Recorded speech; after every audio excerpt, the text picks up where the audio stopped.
Hello, welcome back. This game's been paused for a little bit over 2 weeks now.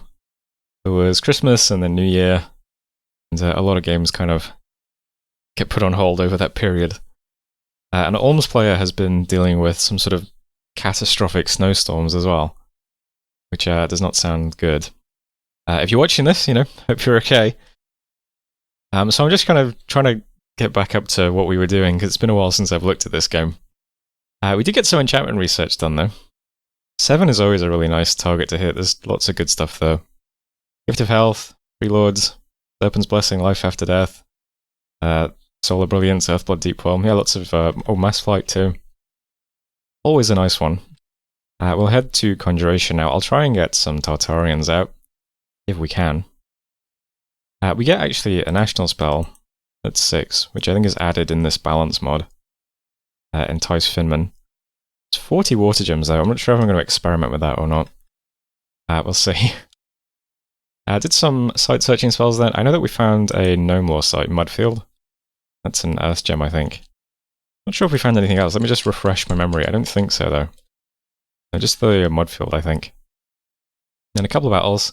2 of them are just Stellaria moving over some stuff with some skeletons. So not much to see there. One was a Throne Assault. So, pretty eclectic looking army. I was really just hoping we could try and charm the Sphinx. So we have these guys over here all casting Charm and Enslave Mind. While the devils basically poke it with pitchforks. Mostly our enslavers hit the Chithronic Lions though, so... we charm a few Chithronic Lions. While the Sphinx just gets killed by devils. This is mostly what happens. We also have our bizarre Vanity Thug, who immediately picks up a limp from the first point of damage they take, which is very funny. So he's down to 2 combat speed with quickness. And at this point we've already routed the army, so the Aerials are a bit redundant at this point. The Sphinx died much faster than I thought it would. I guess devils are pretty good though. You can see we've got some Chithronic Lions here. They're not bad units. Pretty high protection. And that's basically it. So, unfortunately we did not enslave the Sphinx. And it was just a very easy battle. So there we go. So that was Corbion. Yeah, we enslaved 1 Dustwalker and 11 Chithronic Lions. Which, it's not bad, I guess. Other than that, no real losses. Lost some cows, lost 9 devils, a couple of skeletons, and that's it. Once more, you can play the game of what throne did Mew get. Next battle that's kind of interesting to look at is this one, just because it's a very, very injured Iron Angel. Diseased, blind, chest wound, limp, feeble mind. Most of the items have been taken off this guy, except the Lycanthropus amulet that he can't take off. So it was just funny watching this guy hit skeletons for a bit. Just keep pressing N. This guy's very durable, I don't know. I think this guy was getting suicided with no items, but I'm not sure he needed to. He was pretty tanky. Can't actually kill any of the skeletons with no items, unfortunately, so it just dies, but... I don't know, it looks like he was just getting rid of it. I'm not sure exactly how difficult it is to make Iron Angels. I might look that up later, actually. What's Divine Grasp? Oh, interesting. So it's like the, like the grab and strangle effect, but it's 2 times versus magic beings, sort of very basic melee attack. It is magical. It's also untyped. And then a bunch of armor-piercing fatigue that only affects gods and sacreds. In AoE 1. What an odd attack. Interesting. Anyway, that's it for battles. Events then, we got some Forces of Nature in Walnut Woods. So that is these guys. A Dryad Mother who has died, so not much to see here now. In Light Hills, we got 2 Urgems, and in Chilad, we got 156 gold. Not too bad. Also saw some Dryads attacking an Iron Angel in Ulm's territory, and lost a scout. And that is it for messages. And this turn is going to be very chill. I basically just stalled my recruitment this turn, and I'm still just putting stuff into Azimar, because this is still just menacing next to us. That is a ton of stuff. Pythium implied they were going to go and attack Celeria, but I don't see any sort of movement towards Celeria. And Celeria has stacks for days. They are just marching south with skeletons. But yeah, I don't see Pythium marching towards them. They seem to just be turtling in their cap at the moment with Arcane Nexus up. Which, I don't know what that means exactly. But I'm ramming stuff into Azimar and building some buildings on Corbion. This is the Iron Throne. So spreads Dominion, gives us some resources in the province, and lets us recruit Adepts of the Iron Order. Which ain't bad. Doesn't really give us anything we don't already have. But, you know, another nice researcher, I suppose. So, I'm going to site search this province, and I'm going to start building Temple, Lab, and Palisades. And we're claiming it as well. So, just going to get stuff set up on Corbion. That will put us on 5 thrones. So we just need 2 more. And yeah, people are supposedly just contending with Celeria at the moment, though. I'm not sure what Mictlan's going to do exactly. And I'm not sure if Ulm is going to continue fighting Celeria or not, but we'll see how things shake out. But yeah, this is going to be a very calm turn. Defending this, building stuff here. And we need to figure out now, what are the next 2 thrones we get? I guess probably these 2. I think we can probably smash through Mictlan pretty easily. So we just have to see what this looks like. There's also this one as well next to us, which is just tons of Springhawks. We could march another army at this and just put some shock resist on our dudes and do exactly what we just did here, though. That would probably work fine. But, surely we start getting attacked, though, if we start marching at 2 more thrones when we're this close to... I mean, no one's even close to us on thrones at the moment. I feel like it must be the case that Pythium is trying to get somebody else to attack me with them, right? Like, if I had to guess about what's going on in the rest of the world...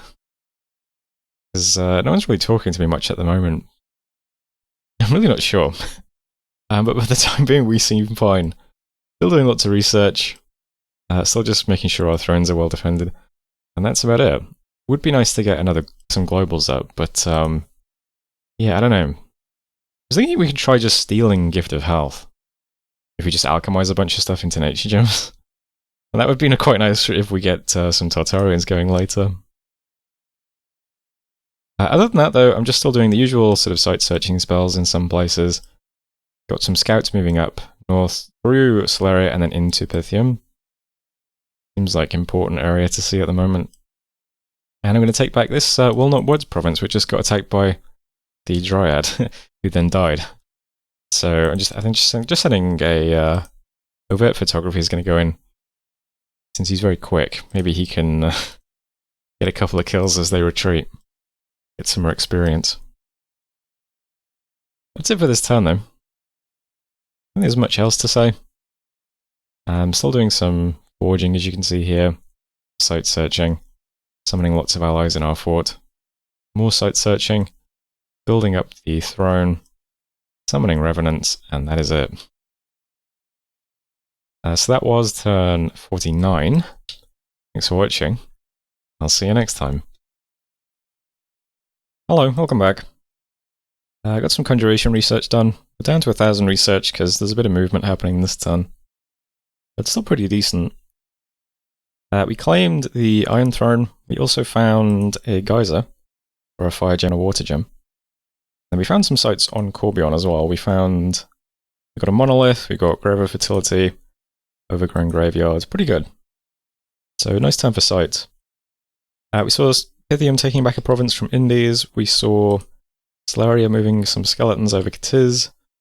We killed some heretics and satyrs, and then we got attacked again in Walnut Woods by another Dryad mother. The overt photography is very fast. It is cool just watching. You see how slow these guys move across the battlefield. And then over Fatoru just zips to the back. Pretty good. Currently on 120 combat speed. Pretty funny. I love it. But yeah, anyway, there's that. There was also a pretty cool battle in Katiz that I have not watched yet, but I've seen the battle report. So Katiz has a couple of forest giants, the monolith, a few mages. Slayer has skeletons.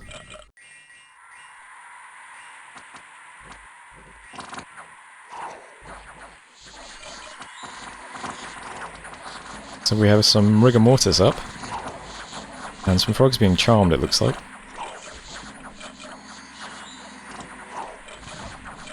Most of Kitiz's stuff is already routing.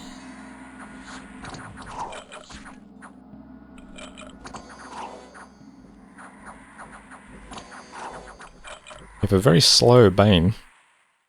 Maud the Bane. Crippled. Making his way towards the front lines.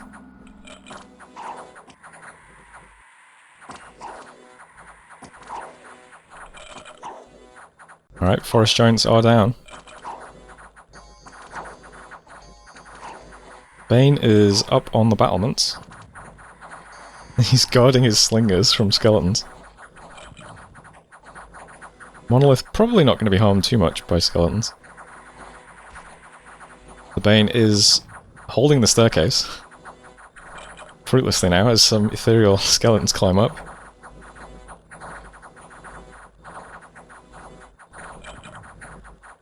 Bane is earning his paycheck. Right, how is the monolith doing? It has 600 hit points. It has not taken any damage.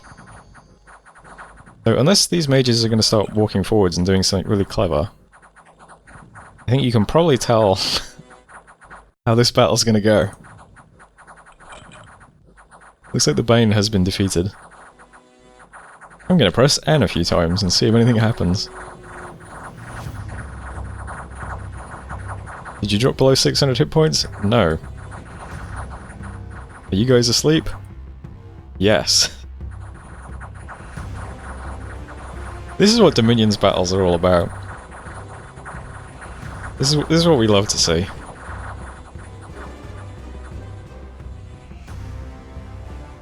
Okay, good stuff. All the mages have routed, leaving the skeletons with no undead leadership. And as long as the monolith actually kills these mages before the timer hits the ultimate end of it. So I forgot, what word was I looking for there? Before the timer finally runs out for real, it will survive. Oh, rigor mortis dropped and that let the mages wake up and run away. Alright, so the monolith was successful though. That could have resulted in everybody dying, instead it just results in Solaria dying, and the monument surviving to live yet another day. Big congratulations though. Looks like some Mound Kings escaped too. Congrats, I suppose. So Katiz remains in the hands of Katiz, for now at least. Events then, yeah, we got attacked in Walnut Woods again by a Dryad. Got some golden gems, a bit more gold, and a mistletoe garland. I've slapped that on my god, it's not a bad item. Where is my god now? Yeah, so my god can only wear crowns. This is a crown, gives you luck and poison res. It's not bad. We've also got a Ring of Regen and a Ring of Tame Lightning at the moment. And that's it for messages. Yeah, okay, we're definitely getting attacked by Pythium. I mean, that's kind of... I think we've established that, though. 610 units, it's now adjacent to our throne. This is slightly larger than I'm comfortable just sitting and waiting for. It kind of hurts that we don't actually get to see what this army is before it sits on us. Because the temptation is to just sit in the fort and wait for this to come and then just fight it. Bring what we can nearby. We're very mobile, so we could probably have a break siege fight as well, where we hit it with a bunch of additional stuff. But I'm going to just move it out of the throne. I'm just going to move everything to Great Dunes. We've got a bunch of guys just waiting here already, so I'm going to build a lab here. So we'll bring everything that we can from this region into this province, which isn't a huge amount, but there's lots of mages. There's 30 crossbows and 86 cows, and a bunch of Dinishi as well. So we'll have those guys in Great Dunes next turn. I'm also going to bring a lot of the stuff from Corbion over to Parched Expanse. So everything that has at least 26 map move is just going to head over here as well, which should be able to get to Itsmu in one turn for a Break Siege battle. So we'll have a lot of force in this area next turn, but I'm just going to... I'd like to actually see what this army is before I commit to doing anything. It's hard to tell. There's not like a big commander in the report, just a Sea King. So this is mostly just a mundane army. I think we're okay, but it's Pythium with Arcane Nexus up, so you have to imagine there's going to be a giant communion of some sort. There's certainly a lot of Theod communicants. I'm not sure if I have a good way of taking that out on the world map. As we had the Death Mages over here, we could at least drop Leprosy or something, I think, probably. Do we have that already? Black Death, that's not the one I'm looking for. Leprosy, yeah, we could do that. Oh, D5, okay, we couldn't do that yet. We need to start getting our death summons going, unfortunately. Well, whatever. We're gonna just set up around here and we'll just wait and see next turn what happens. Kind of a shame we domed Itsmu now. But yeah, lots of stuff moving to Great Dunes. I've also got some stuff from over here, cloud trapezing over to Great Dunes, or teleporting, or whatever. So this goes teleporting. Big Astral Mage from over here is teleporting too. And yeah, these guys are all just moving. So we'll be around here next turn, and we can make an informed decision about how we want to fight this stack. And we'll just see what happens. I am still slightly nervous that we're going to get attacked by more than one person, though. Because there's just giant stacks everywhere now, all around us. So Mictlan's probably pretty likely, since Mictlan is played by a player who is known for taking bribes very easily. Is how I would describe them.